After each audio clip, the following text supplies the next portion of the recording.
We get the point, but how are people supposed to act when perhaps they make up their mind to do just that?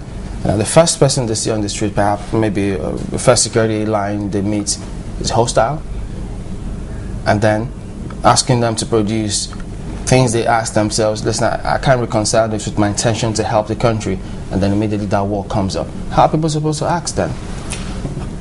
I think there is something to be said that the security agencies, and I think you've had the leadership of security agencies say this, there's a process, this is new for us.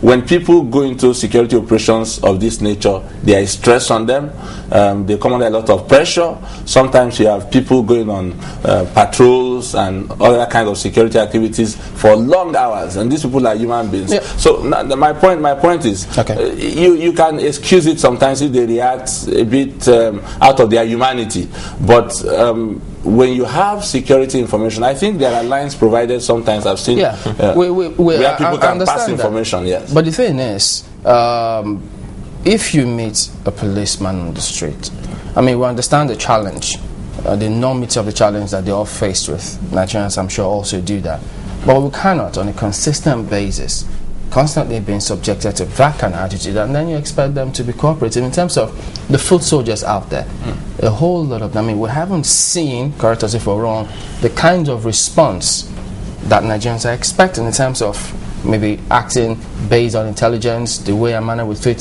security checks are done on the streets. Traffic most times is the result of what we see. You know, I agree with you to a certain extent.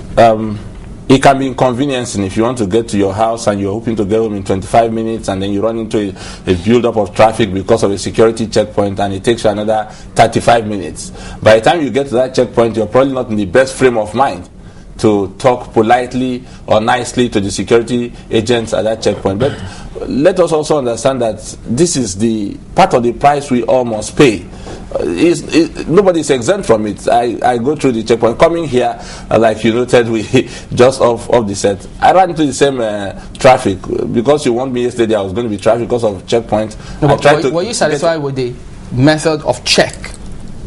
Not even the traffic, we could live with it, but what about the method of check? At the end of the day, what you see, is that what the standard is? Is that the essence? Let's also explain this. Let's understand that security agencies deploy these checkpoints usually on the basis of some generic or specific item of intelligence.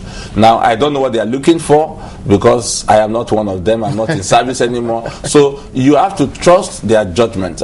They know what they are looking for. They know what they are looking out for. So my duty as a citizen is to subject myself to that process of that search and be as nice and cooperative as possible. Now, if on my way there I saw something of interest, then you can ask to speak with someone aside, maybe not while they are checking you, and then pass that information. It may take some extra minutes of your time. The truth about it is that these are not ideal conditions, and we must acknowledge that they are not ideal, but we just have to keep canvassing for cooperation and understanding on the side. Obviously, there's a point to be made for security services, the police at the checkpoint, and other security agencies to show maybe some more latitude for understanding as well that the citizens maybe that's how I can bring this in. It's from SCN, one of our tweets here. It says, Mr. Lancelot, the security agency in this country have not won the trust of the people. The police does not have a human face. We want you to tie this into the recent should I say feat achieved by the security operatives yesterday, getting the spokesperson of Boko Haram, the alleged spokesperson of Boko Haram. Remember, once upon a time, that was how we saw Muhammad Yusuf, and this same person is talking about the police now. He was in the custody of the police, and we all saw what went down till this moment. There was depth of information because of that particular incident. So if you link that up with what SCN is saying that well, some of these people don't have a human face, what's your reaction to that? Because he's watching. I mean, to just say it in a blanket sense like that might not be fair to the several other people who serve in our uniformed services, who put their lives on the line every day. And we must keep this point in mind. People voluntarily put their lives on the line so that the rest of us can move about freely. Now, we may not yet enjoy the kind of freedom and security that we want to see, but we must celebrate and applaud whatever achievements that we see. The arrest of that individual yesterday is something, is a huge plus for those who say, what are security services doing? Again, there are people who have said, why parade the person, why do this?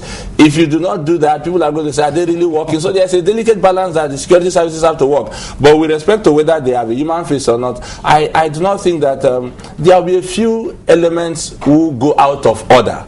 But institutionally, we cannot just conclude that our security services do not have a human face. Despite the few misdemeanors of a couple of individuals, we must still learn to trust our security services, whether the police, the armed forces, because these will have stepped forward to the plate of responsibility on our behalf. What if they maltreat you? You still trust them? No, if they maltreat you, there are causes open to you for redress. You can speak to a superior person. You can speak to a superior person. None of us cannot tell one story or the other of not getting the desired treatment by, say, a policeman at the checkpoint. But if you invest time and report to a superior officer, I'm sure you will get some remedy. Okay. These people are under some command. So let's not just draw a conclusion. All right, let's show the understanding that we should show. Okay, let's take this report. You talked about it also. Salama mentioned it as well. That there's a parade, as it were, some response from the state security. Let's take a look.